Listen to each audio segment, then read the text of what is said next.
let me tell you a story. It's about a man, worse than most. A man who refuses to pay his debts. Well struck, Witcher. Witcher 3. Obvious high ratings. Geralt in a cell. Important, he has no visible marks on his face now, so I do believe this takes place before the marks were placed on the Witcher. A man steps in the light, greets the Witcher. Geralt moves his head, the focus of the camera changes to show the man behind. Flashback to the White Orchard. Everything is colored in grayness, as well as dimmed. We see more flashbacks showing the intro sequence from the main game. Narration continues, and we see next framing from Geralt's point of view.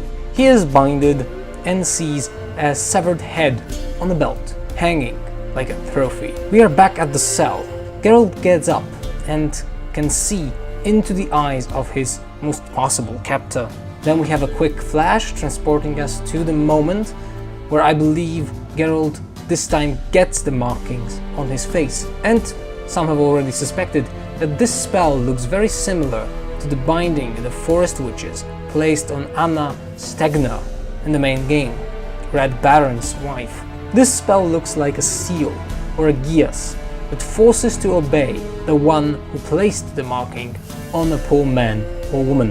Then the man makes it obvious that he considered Geralt a partner, and the Witcher is not happy about that fact one bit. We get the logo of the expansion, finally. Next sequence opens up with a burning house. The construction is stately. I will point out that it very much doesn't look like a commoner house. Next person here takes the narration. We see a man walking down the stairs. The fire makes it obvious that we are still in the same place. Then we see Geralt and the newly arrived opponent. Few henchmen are putting an unlucky man on a stump. We see a fighting frame. The man with the saber is a new hero in our story. I will call him the Immortal. Now, this character with many features and behaviors that are shown in the trailer reminds me, and well, not only me, he reminds me of a hero from Polish 19th century literature. Henryk Sienkiewicz wrote a trilogy in 19th century's 80s.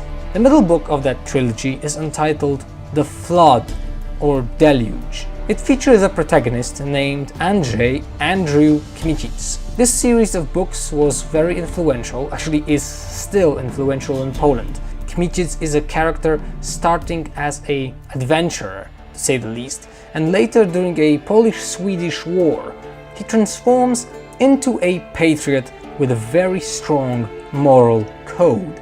The way Immortal is dressed, the way he talks and looks, and a specific particular scene that we will see in a moment makes me believe that this guy is at least inspired by Sienkiewicz's hero. Geralt fights the man in a duel. As he is superior in fighting, he ends the duel with a very clear cut, and well, he cuts the man's head. Immortal compliments Witcher's fighting skills, and Geralt is obviously quite surprised considering he killed, at least he thought he killed the opponent. A clapping, headless body. Man reassembles his torso so he looks more properly by putting his head back on its place. Some monsters are born. A moment later we see a swarm of rats in a cave, or a ruin, or it might be a mine. And here we have a boss fight.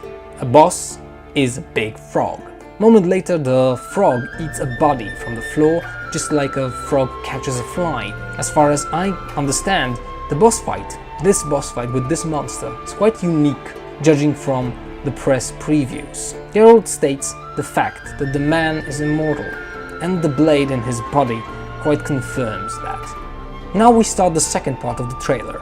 We are 1 minute and 2 seconds into the material. The sitting girl looks like a bride, with people clapping, her smiling and flowers in her hair. I will explain in a second why I suspect, no, actually I'm certain, that she's a bride. A wider angle shot shows us a lot of people, with 6 women dancing around the bride. She is sitting in a chair. It's not just a party.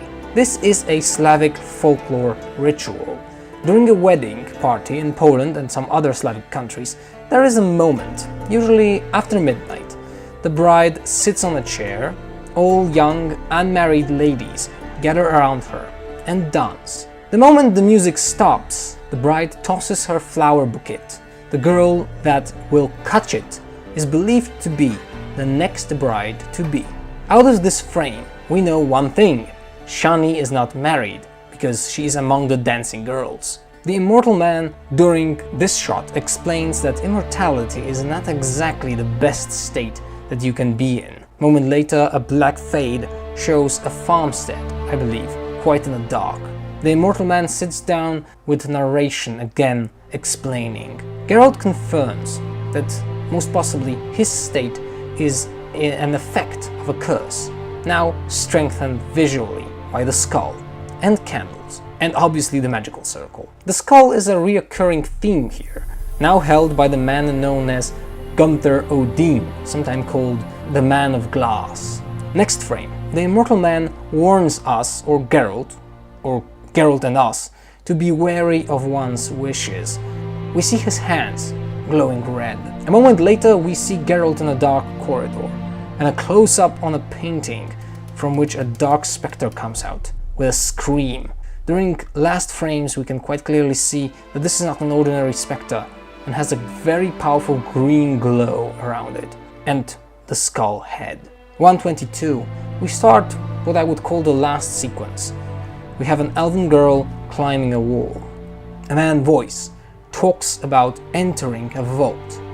The elf takes down a Redanian guard with a flip from below. A moment later we see Geralt killing another guard by a slide. If you watch for details, you will see that the Witcher has a mask on his head. A front angle just confirms that. And we see Geralt in all his glory. Now a man struggles, or actually maybe rages. Before the trailer ends, we see Geralt with a mask company making threatening stand. They are taking up swords, so it is most possible that they are preparing for battle. Now a big house, and Geralt in the front. The mysterious glow suggests that this is a cursed estate. Next frame, we see Geralt from the side, and there is the marking on his face again. In the back we see very worrying looking animals, black cat in particular.